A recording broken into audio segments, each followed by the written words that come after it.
I've been missing a particular era and style for a good minute now, and just the other week I decided to pull out some of my 90s indie comics and have some fun. And I just finished the Complete Witchblade Volume 1 here, rereading this just the other day. Having a whole lot of fun. This is the Kickstarter version with that exclusive dust jacket there, but all the contents are the same on the inside as the regular version, as far as I know. We got issues 1 through 19, some of the Tales issues, and it's got the crossover issues with the Darkness in here. And I actually decided to pull out my Volume 1 of Darkness and read through that too in tandem. And this has the crossover issues of Witchblade in it as well. So I'm skipping over that as I read through that as well. But I'm pretty far into it at this point, having a whole lot of fun. And we can see this just kicks off here with issue 1, and we got that radical cover.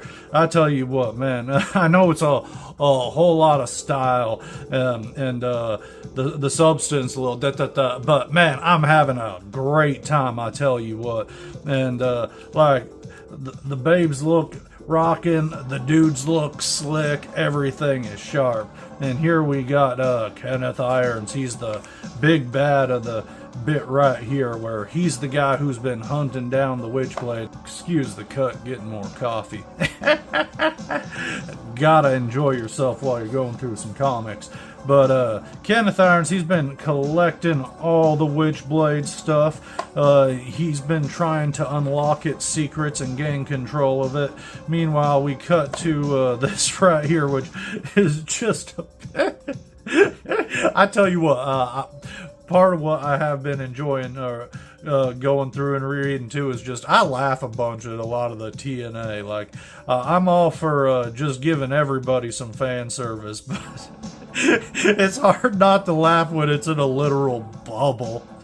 Like, Jesus Christ. But we're meeting Sarah Pizzini here, our lead character, and I love it when we get these flip page spreads. I'm gonna have to be doing this a bunch for this review, because we're getting the full flip page there, man. And if it's nothing says 90s, it's having to do that. But she's going a little bit undercover here.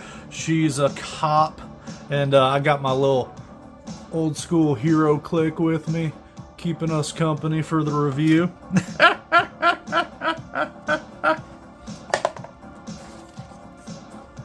So we see right away that she's just a woman of action, and she can kick some ass. Although I tell you, that angle for making a shot, like, woo-wee.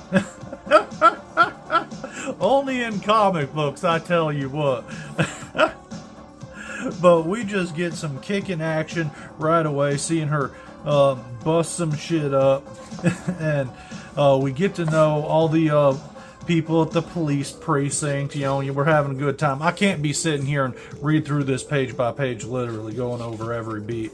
But we're meeting some fun characters, and here we got our gorgeous fella,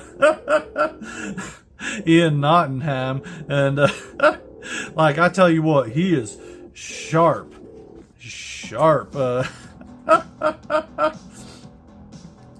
But here we're learning a little bit about this plot point of these women are getting murdered in a serial killer type of fashion. So that's what's kind of going on in the background throughout the good chunk main of this series here. And we jump back and forth. Here we're learning a bit more about the Witchblade, because at this point we don't know nothing about it, and except that it's an ancient artifact. And here we're seeing that it actually like totally rips off your arm if you are unworthy of possessing it. So, you know, like that's real brutal and cool. And there's a real fun twist they do with Irons here throughout the series, because he alludes to having tried to get a hold of the power but never being able to use it, and having a mistake happen once. Then we see all this happening, so of course, you know, it's revealed that spoilers for like 15 issues down the road, but dude's like missing his arm. And they do a great job of hiding it through the series too, because the first time I read it, I never caught that. And when I saw it, I was really wowed by it, because I was like, oh wow, that was really cool, because that fooled me. I never caught on to that. Maybe I was just dull, but I never noticed that they always had his hand out of focus, not in the scene. But this is cool right here, where she's breaking up the weirdo cult rally where they're taking people and putting the Witchblade on them, and she ends up having it attached to her, and she just goes crazy with it, and whole lot of fun there. And that's issue 1. So I tell you what, like, if your first time reading this or coming across it was just that issue 1, I think it would hook you, because you'd want to know what's going on. You'd see some crazy cool art and like sick action scenes, and like it hints at stuff and lets you know what's going on, but it doesn't reveal enough to like make you satisfied. That's the best thing about comics, is when it gets you to keep coming back to find out more, but answering enough to make you happy. I think, anyhow. But man, ain't this ridiculous. I do appreciate how throughout the book there is a very kind of anti-exploitation angle, and yet at the same time the book is nothing but exploitation. But yeah, man, hella cool. I love how this thing works, and being a fan of heavy metal, I must say it is totally metal, you know. Like, it's alive, it's burrowing through you, it's like the big old metal thing, it's mystical, hella cool. And I tell you what, he is such a great guy, how they set him up. It's like, man, you fall a little bit for him. You know what I'm saying? Maybe that's just me and where I'm falling on things, but I always was like, oh, like I want to know a little bit more. It's like, oh, your heart goes out to him a bit. But oh man, so much fun with this book. Bad guys are bad. The good guys are bad. Yeah, like 90s bad. And the art's just so cool. So cool. And we're always getting double page things, big splashes. This just attack is so sick. And man, Nottingham is just the coolest. Oh, look at that page. Oh, that's badass. But the bit here with her adoptive sort of daughter sister is fun, but you know, like I get the emotional tether, but I do wish that story was a bit faster with what happened. I will say I felt like that kind of dangled us in drags. And just doesn't quite go anywhere for a while. But I do find that this series has a lot of things just kind of bubbling, building in the background, just kind of chillaxing, of just, you know, people and stuff that might matter but doesn't matter for a good hot second, and can sometimes just get dropped. But that is a little bit like life too, you know. You have people in your life who don't really matter to a thing. But yeah, this shit is so cool. Like, he is such a badass. And look at that. Oh. Yeah. That's sick.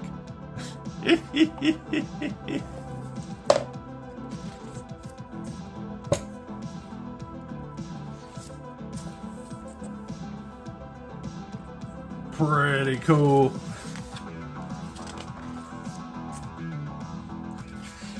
But I tell you, this is creepy. I didn't really talk about that as I was flipping through, but her partner did die in that first issue there, and she was trying to bring him back to life, and that's woo, yeah, that's creepy and gross, and just what a goddamn nightmare, especially with it being like a whole zombie situation like that. But she don't know what's going on. She just got this thing attached to her. She don't know what it is.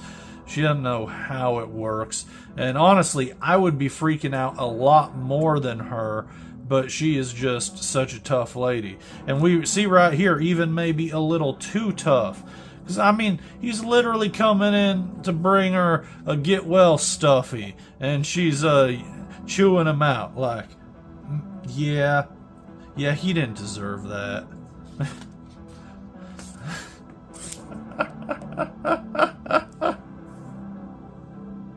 Just blocked off the light a little to give us less glare, and also refilled the coffee because I'm burning through that. Just brewed a new pot. But yeah, so we got Kenneth here under wraps, undercover I should say, who's doing a little bit of a rebound action on Jake there, who just got her all steamed with stuff, and she's feeling pretty good about it and the whole situation. Like, hey, you know, he was kind of hot, and he giving me his number, and what's going on?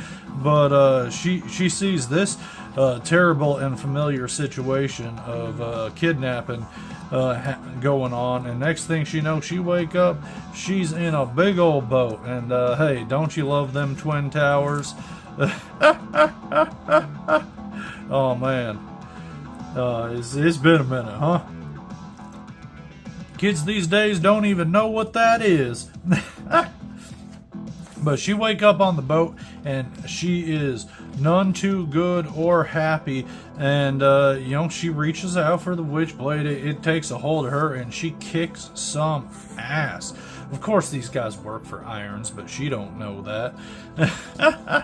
And this next bit here is super cool, with this double page of her just splashing into the water and all the bullets flying around at her. Hella sick. Ugh. Yeah, just so much fun through this book. I almost want to focus on everything just because it looks so good, but we got to speed through this book a little bit quicker because I don't have that much free time. But ain't that a kicking double page? Gotta dangle it that way, but oh man, I want to find out what happens next.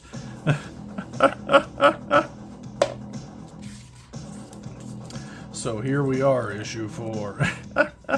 And Jake's trying to find out what happened to her and where he or where she went, I should say, because you know we ain't seen her in a good, or he ain't seen her in a good minute, and you know, the whole kidnapping thing ain't very fun. But another flippin' double page. I like it. I can see why some people don't like that. It does interrupt the reading experience. It kind of takes you out of the immersion of reading, which some people feel is very important. But I think it's just a vibe. It gets you in. I like it. I have fun with it. It's just a bit annoying because of the screen and the angle of the page and things. Like, this is more focused for the wide frame. It's like when you come across videos that are filmed for the vertical phone, but you're watching on a TV. But hella cool. So very cool. So he just absorbed a bunch of that power with that inscription that was etched onto his hand there. Very neat. And here we're seeing her adoptive, not ward, what would you call that? You know, it's like when you just have somebody who you ain't related to but calls you uncle or aunt sort of situation. But yeah, it's the girl she looks after, Lisa. She's just trying to figure out what's going on, and she ain't seen her lady in a minute. It's like she don't know where Sarah's at, so she's inquiring with the cops, and we're getting a little back and forth intrigue of stuff with her, cutting back with this exciting fight, and more intrigue with Irons himself. And like, man, he just looks so slick, I tell you. So slick. we get the fun little dangling bit with this cloaked figure who we don't get a reveal for a good minute, which I appreciate when you get a situation like that, making you want to know what's going on. I remember being a kid and reading Spider-Man. It's like, who the hell is this Judas Traveler guy? And sometimes the answers you get are very underwhelming and not as good as whatever you dream up. I guess that's kind of the Lost effect with J.J. Abrams and all that. But I tell you, it's always good to have something dangling to keep you wanting more. And man, that looks super cool. And we're just seeing her in the night, all covered up, and like we don't know nothing about this Witchblade, but we're seeing this happen, and ain't that a kick? Ain't that creepy? And hello. See, here's the thing that always gets me for the scenes and stuff like this, is the fact that it wraps up all around her, but leaves so much with nothing. But it's not like there's anything connecting the bikini bits to the actual Witchblade itself. I feel like there should at least be one strand moving around the whole thing. But then I guess at that point her body just becomes something. Oh shoot, I hear an alarm going. Hold on a sec. Crisis averted. Let's get back to it. Sarah's waking up here and talk about some cheesecake. But also imagine just walking right up into that not expecting it. So yeah, that's the face I've been making too. But she borrowing some nice clean clothes there, and meanwhile we're cutting over to Irons, and we're seeing he's punishing Nottingham there. He's and we also see he took out his main dude there too, so his squad's been messed with, and Nottingham's not going to be too happy about that. But we're seeing that there is a brutal side to their relationship. And meanwhile here we're cutting back to her, and she's getting kind of tangled up into this whole modeling scene, which gives us an excuse for all this kind of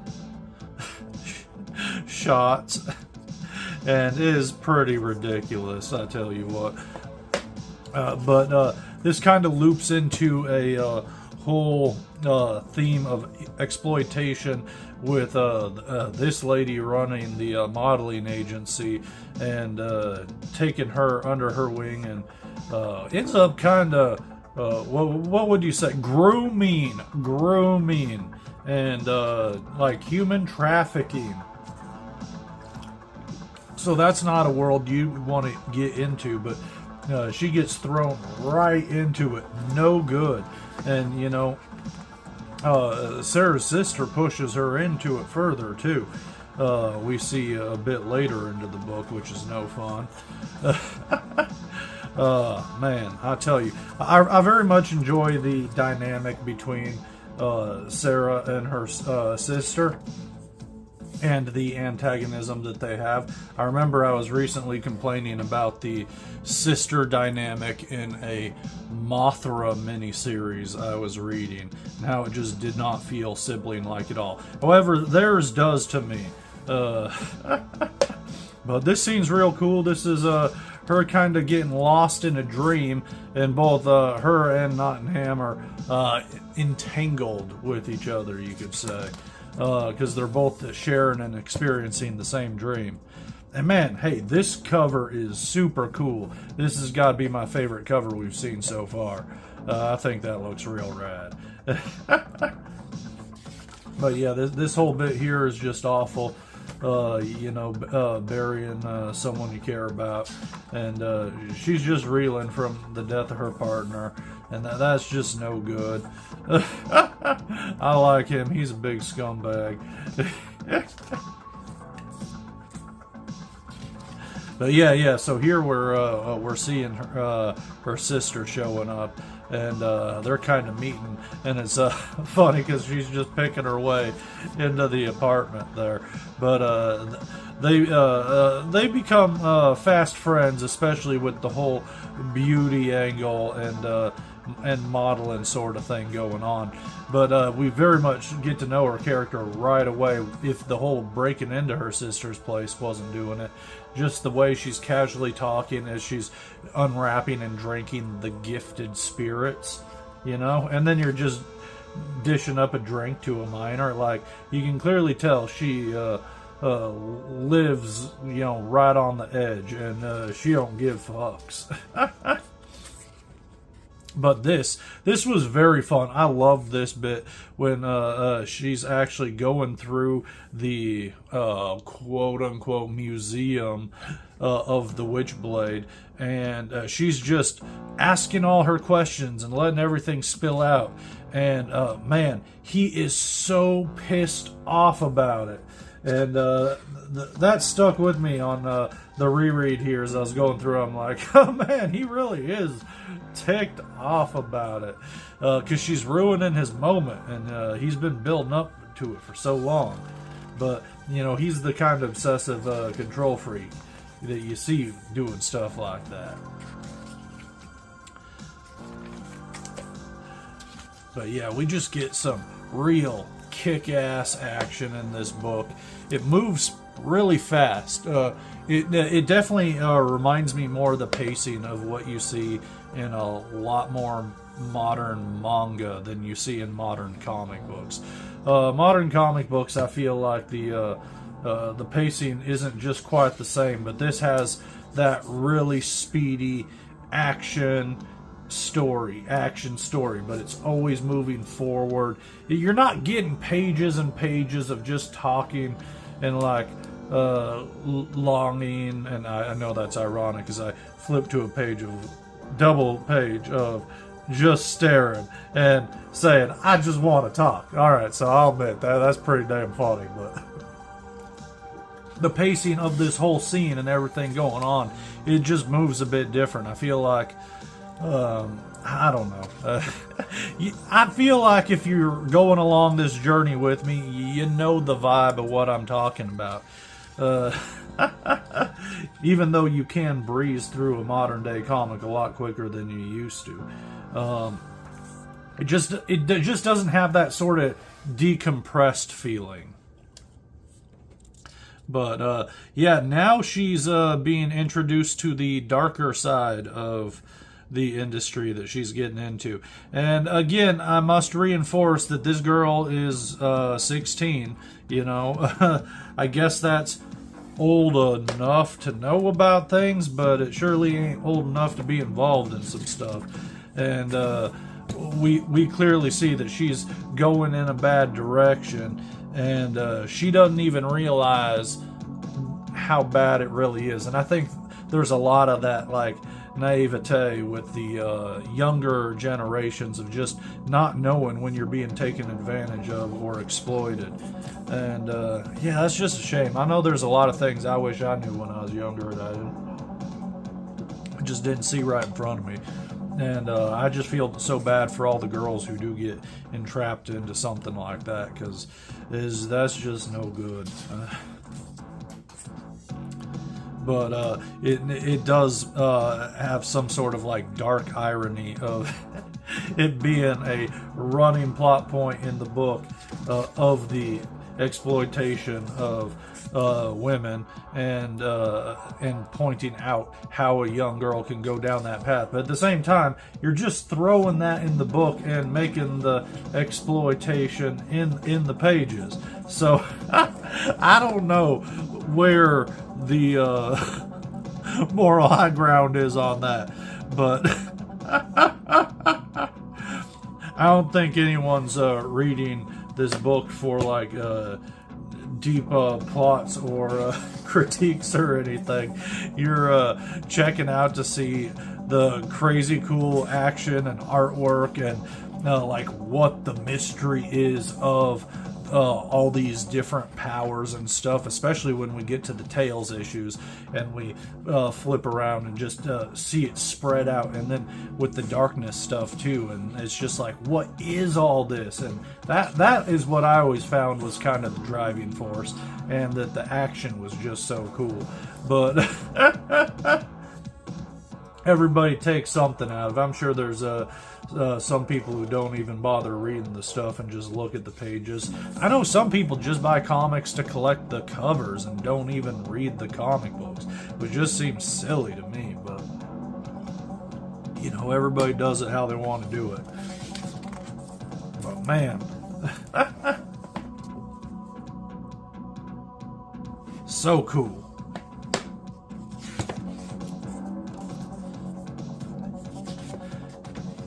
We're just about halfway through the book. Not even.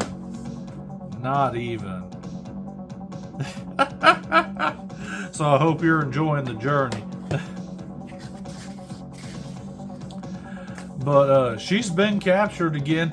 You know, when she thinks she's on a fancy date, and yeah, which is funny because like she literally knows better and knows something's up with him at this point, and I'm talking about irons, and she still goes along with it.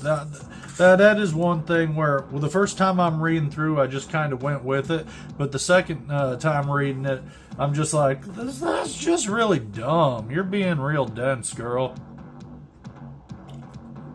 But you know, we've all been kind of under the spell of somebody who's got some good charisma and pretty looks, so it's hard to falter, but still, it's like, come on.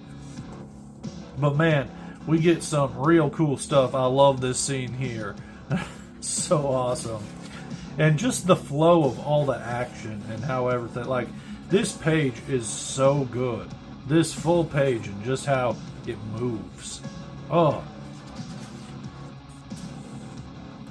And here we get the big reveal about him not having a hand, which is pretty cool, but it's just like, in hindsight, so obvious.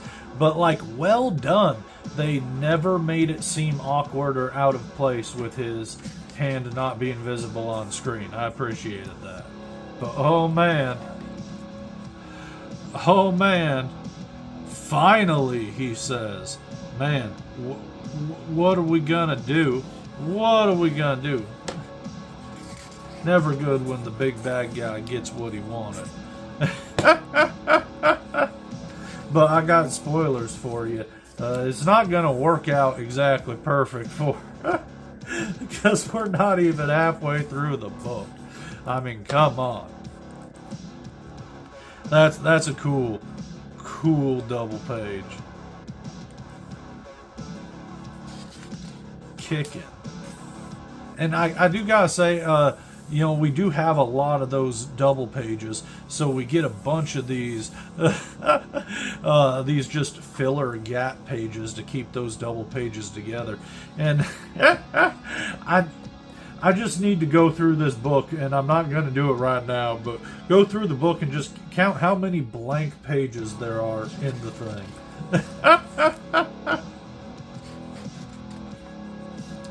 But this whole action scene kicks so much butt. And we get a nice little conclusion there. And now we're jumping into a into a little bit of more of a I guess you say a different plot. You know, just shifting gears.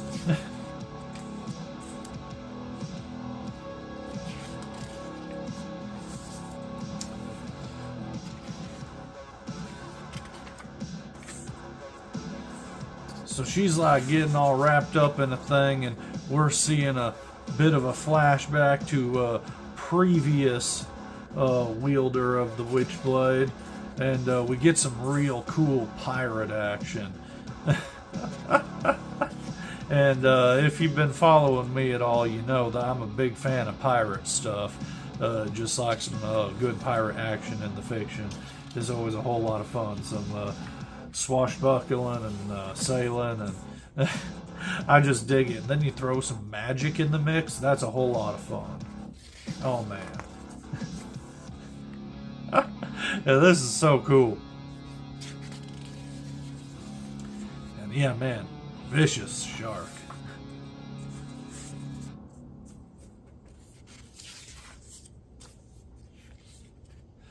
And again, I love this bit here because it pops up here and there. We're seeing the shadowy figure, the cloaked figure, but we don't know who it is yet. But I mean, if you know, you know, and yeah, no good. But we already seen her. And here we're getting a little bit of an introduction to Mr. Darkness himself before it happens. And I love this bit here, just like, oh my goodness.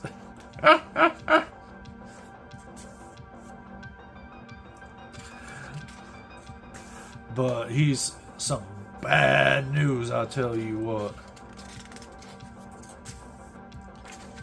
And it's pretty fun when they do cross paths in the alleyway there. I'm gonna get to in just a second. Yeah, here we're coming. You get to this page. This one always stuck with me. That was real cool.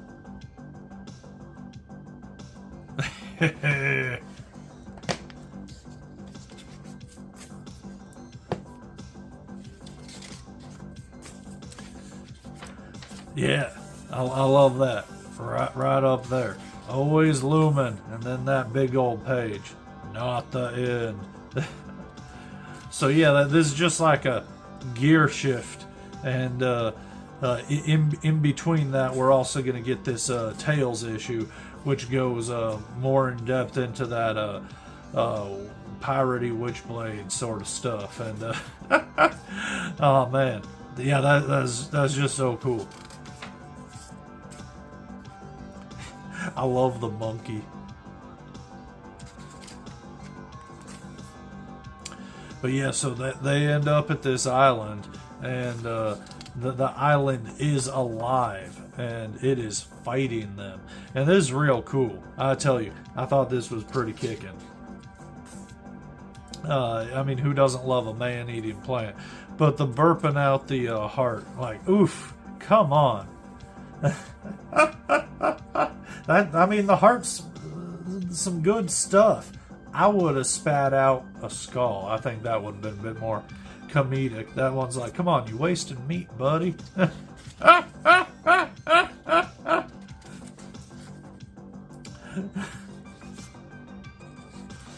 Oh, man.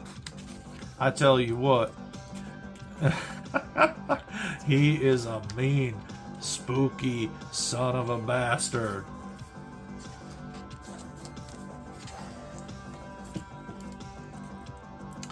Very cool. We're seeing her actually stumbling upon and seeing where the Witchblade is. But unfortunately, it is not her who is approaching it to claim the treasure. And we see right here, he tries it on, and oof, oof. And we also see the wildlife ain't too keen on it all either. Old Blackbeard here is creeping on up, and yeah, she's not gonna have a good go of it. But like, check it out. If it wasn't inevitable, like, she got the Witchblade, she's transforming. It somehow, you know, lady's got to be naked for it to be working. But, you know, the 90s are a time of excess in all things. I love this panel here, just with like the big zoom in on his face. And that's real cool too, with all them tigers and her with that flaming gauntlet. That's pretty awesome. This page too, like just with the tiger munching.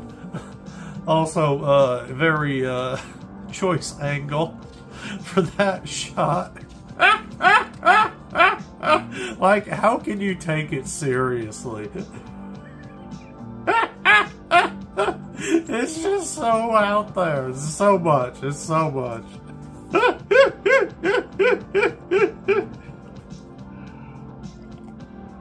But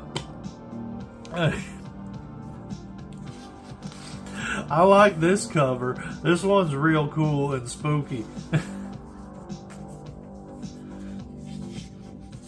I really love the pacing and storytelling, and just like the how we got the flow of the boxes here and everything going on with the action, and driving you forward and kind of jumping back and forth between the situations. And you know, it's like I just really like the flow.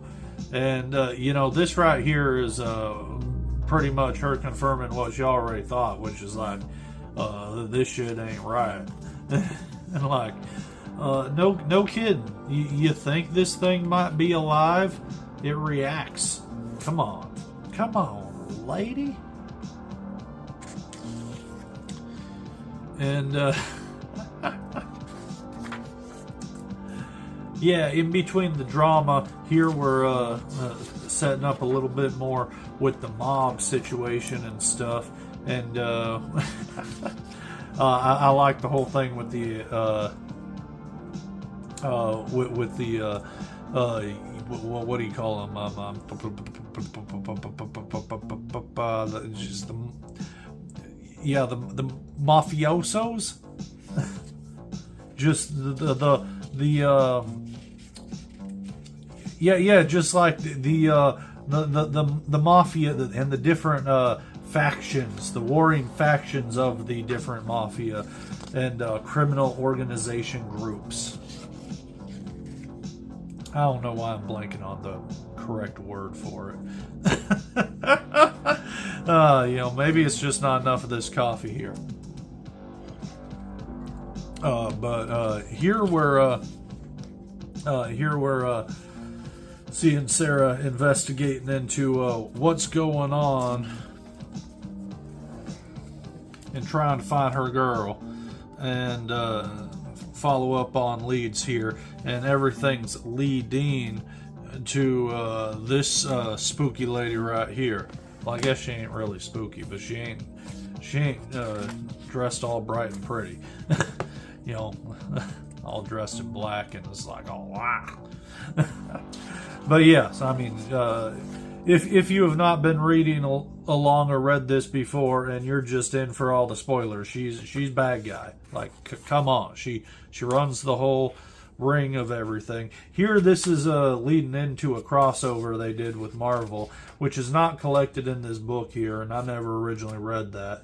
But it's a pretty cool page with Mephisto in the background there, and you can easily see how that could tie in to the continuity and the goings-on with everything built up in the mystical nature of the Witchblade artifact.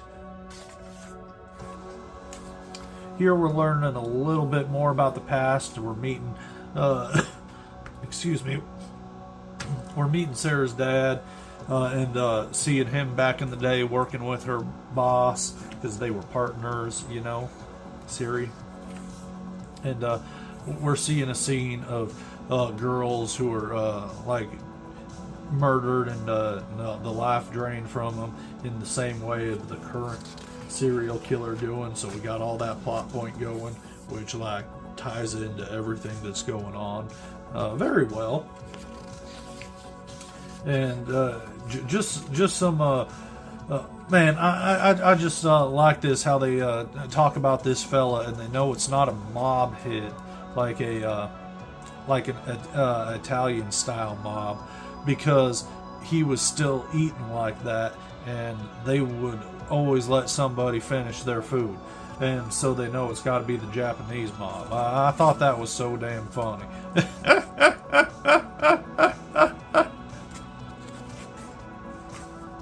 And here we're seeing at the modeling agency, and some goings on. And what are they doing to our girl here? Like, that she shouldn't be dressing like that. She should not. I dare say they probably shouldn't be putting it in the book. But we're seeing her go down this road of corruption, and this villainous woman taking advantage of her and like sucking the life from her, you know, just like a vampire. They get all Alex Jones on it. She's a vampire. She's a psychic vampire. You know, they're doing the chemtrail. I don't know. But she no good. She is the monster. All the people say. All the folks at the top with that Illuminati and all the craziness are. You know, there's bad people like that. And who knows? They always say the truth is stranger than fiction. So what could be stranger that's going on in this book, though? I don't know. Because if you read this book long enough, it just gets out of fucking control. But man, I enjoy it because we get a good blend of the cop action stuff. We get a good amount of like the crazy cosmic magic horror type stuff with what all the mystical things are. I gotta say, like, it's not my favorite plot, but we do follow, and we are seeing her go down this road, and she thinks she's such hot shit working for this agency, and she's so grown up, and like poor Sarah, she just ain't there for her, and seeing it happen, you kind of wish you could intervene and have it take a different direction, but you know, it is what it is. It's not my favorite plot, but it is a good driving force for it, and it definitely helps give you that emotional tether. Oh, this is real cool.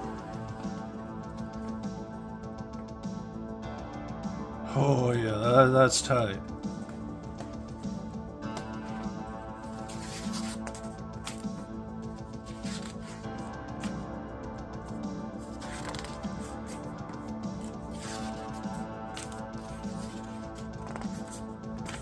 But yeah, they're following all the leads and everything, and oh man, like who would have thought?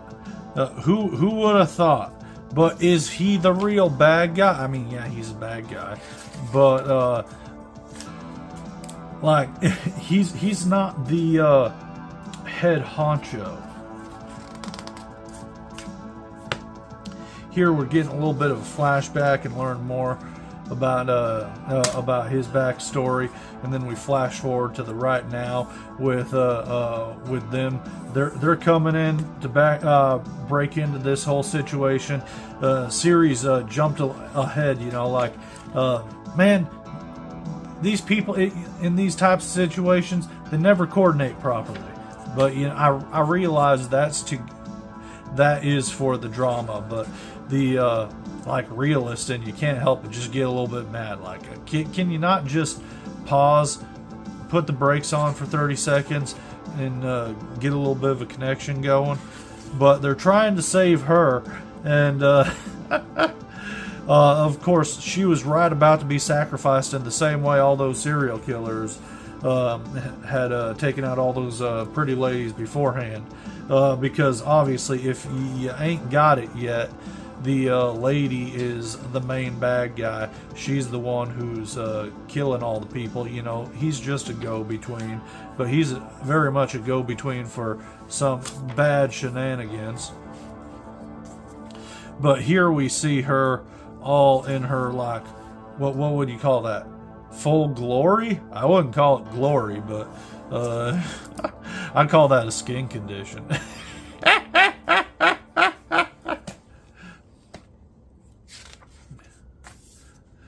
And so they're brawling out and about, and here she's gonna like spill all the beans, and we're gonna have the Witchblade going on doing a thing, and she's gonna be like, no, I'm gonna grab all that, and you know, it's not gonna work out great for her. But here we're seeing the backstory of how they her father and the captain originally were investigating all this way back in the past. We're getting a whole bunch of these pages. I told you, we flip in this book a whole lot. But yeah, that Witchblade is not reacting well.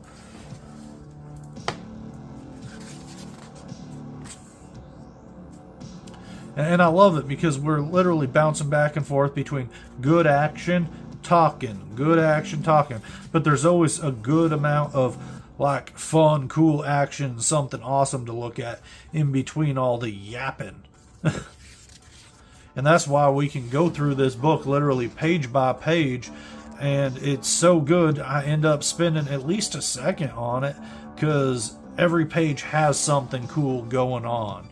There's nothing that's really skippable, and I very much appreciate that about the book. It's just like maximum entertainment. It's like when you're watching a movie, you know what, I don't know about you, but I'm always going to Terminator 2. That movie has non-stop action, except when it does stop, it's entertaining, it's building to something, and you're getting to know your characters, but it's always moving. The pacing's great. I don't know. It's like that. It's not Gone with the Wind or nothing as far as like critical acclaim, but is good. I feel like a lot of this generation of books land in that same category of just underappreciated because they're so accessible and junk food, so to speak. And I think a lot of just classic superhero folks are a bit more elitist and not wanting to jump into this new type of stuff. But here we're getting another Tales of the Witchblade, and we're getting what you could say a post-apocalyptic future, and seeing what's going on with somebody who becomes the wielder of it. And we have this warlord who's hunting her down and trying to get the artifact, but she ends up getting a hold of it. And yeah, it's a pretty quick and fun story. You can see why it's titled 1/2 instead of a number of an issue, because it's real short, but a lot of fun. So here's Tales 2, and this jumps to a different time period. This is more like, what do you say, like medieval. And we actually got a princess who's being raised by monks, and this warlord's coming after him. Very fun. It's a good little break in between the main stories, and it gives you the good sense that the Witchblade is very long-lived. It has a history, and it will extend long past the comic that you're reading, which is pretty fun. And that's a super cool page. Great use of the double page and the flip there.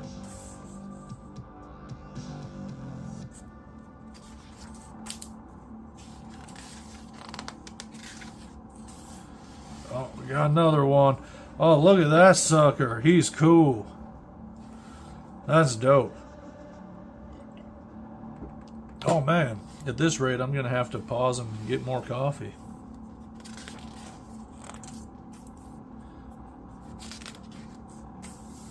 Yeah, so cool. I'm really digging this cover here. That guy's a badass. And I love how like you got the whole cane thing going on behind him. Hella sick.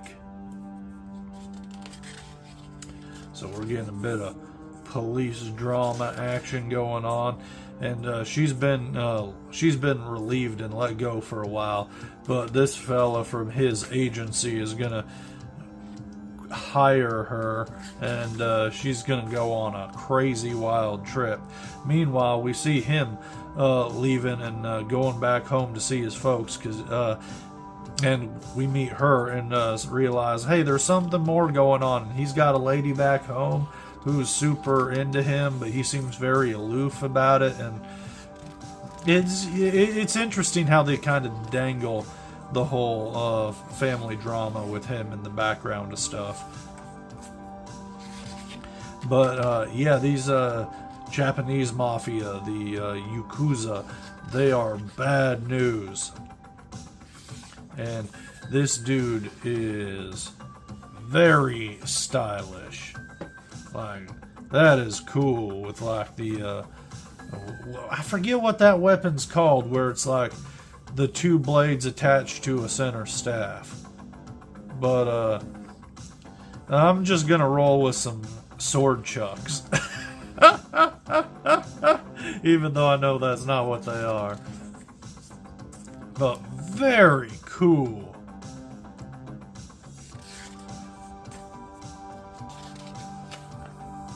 And that's the thing about reading these books, is everything's just so cool.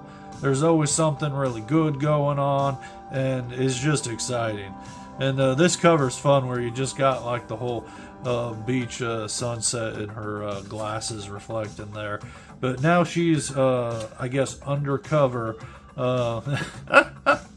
working for the agency, and gives you a good excuse for a page like that.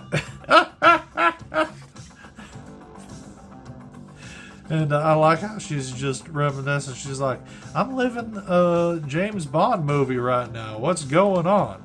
What's going on indeed? It's not going to work out well for you. And we see it doesn't. But she will get out of this, I promise. We're not finished with the book yet. But we see it's not going well for all these folks either.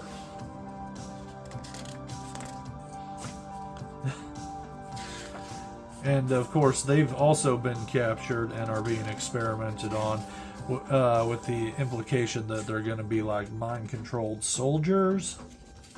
These guys all got like their various weird mutant power type things going. I don't know, what would you call her power?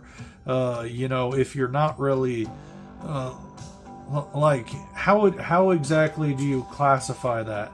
Would you call it like mystical or technology, just because of how it operates, especially, you know, with them right there sedating her and trying to take it off but not doing it. But yeah, I felt so bad when she took the one dude out, and it makes for a good scene though. That's a real cool cover too.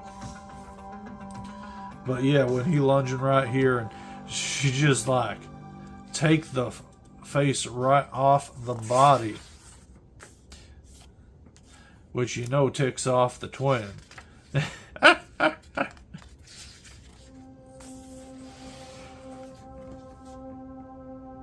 Yeah, he's not happy.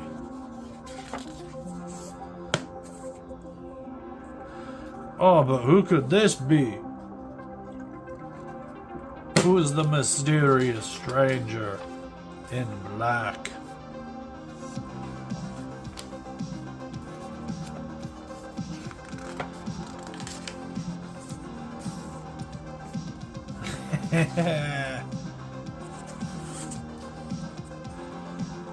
She do not want to find out, and we get this cool waterfall drop.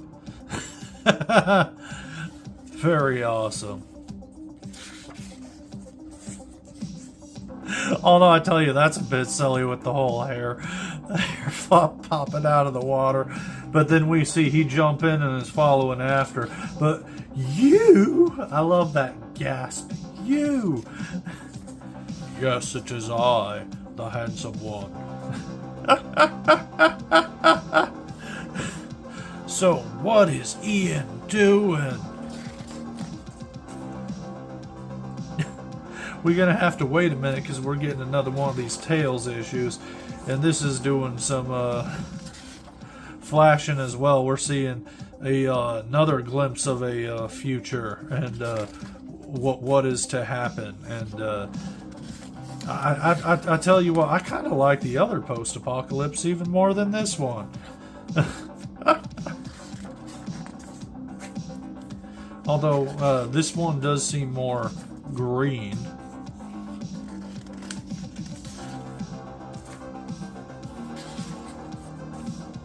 But yeah, I gotta say, I did not enjoy this Tales story as much as the previous two, or technically 2.5.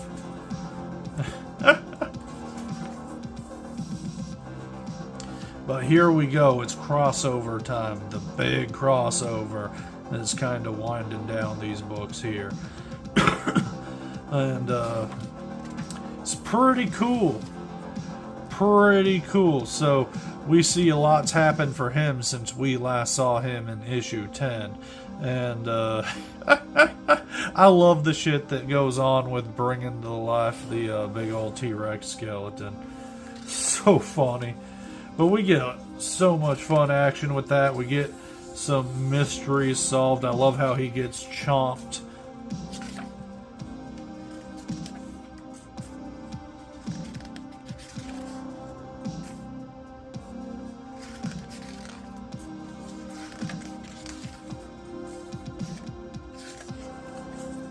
Yeah, it is pretty cool.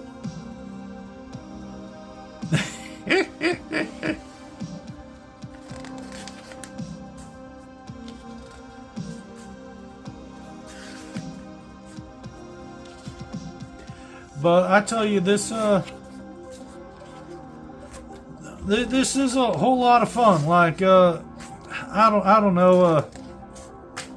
I know some people aren't too hot on it, and I understand why somebody would not really be into this kind of book. But I have a lot of fun with it. I'm not even in it really for the cheesecake or the beefcake, but I'm totally down for it. And like I said, you know, the excesses of the 90s, like in all its forms, and I'm here for it. 90s comics are fun. But you know, if you haven't really checked it out at all, I'd say just give it a chance, because I think you're gonna find the characters are actually pretty engaging.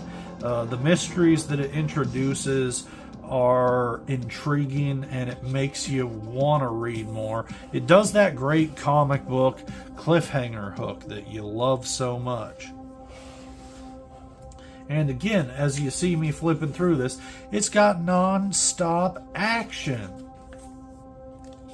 And I like that. I like how fast it moves. I like how well it flows. Yeah, it does have a few parts that drag, but you know, like by and large, it's a really good read. And if you're reading in a collection like this, it's a quick read too. Like you can breeze through it in just a day or two, depending on how long you have to actually sit down and read.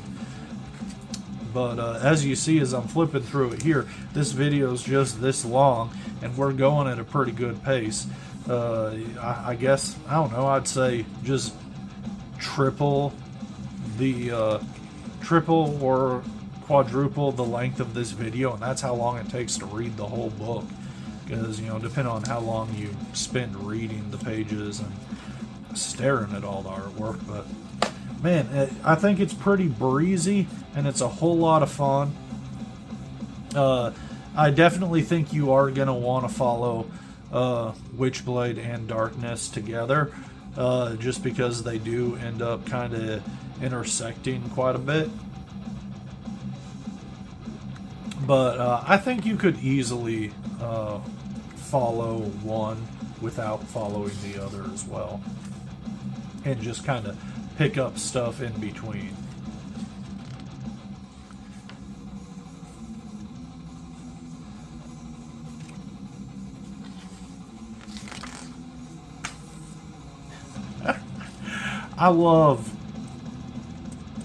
I love what's going on with him.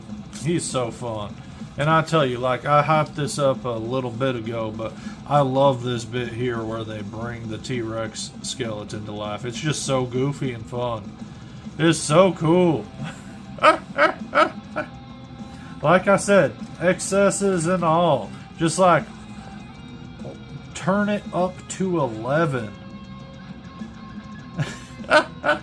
And that includes getting chomped by the dino. So fun. I love that that's how he's axed out of the book there. At least for now. But he will be felt in ripples. Oh man. So very cool.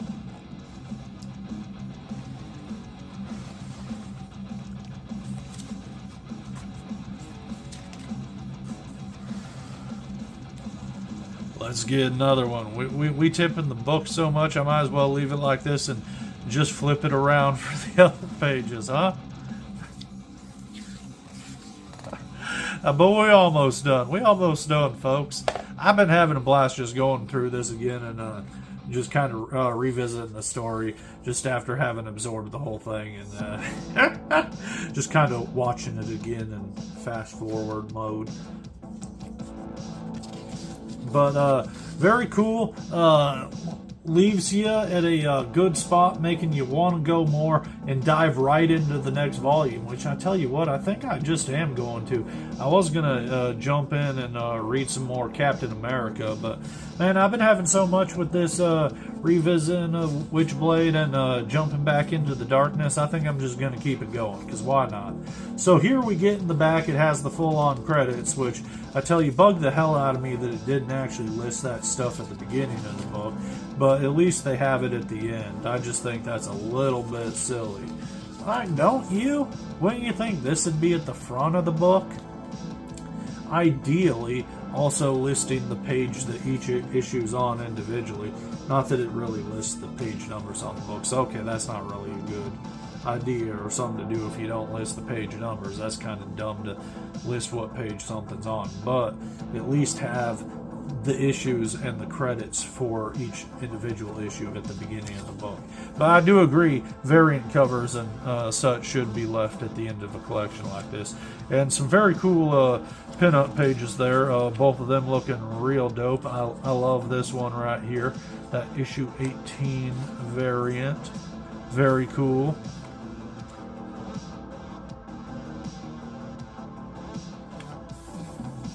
So very cool.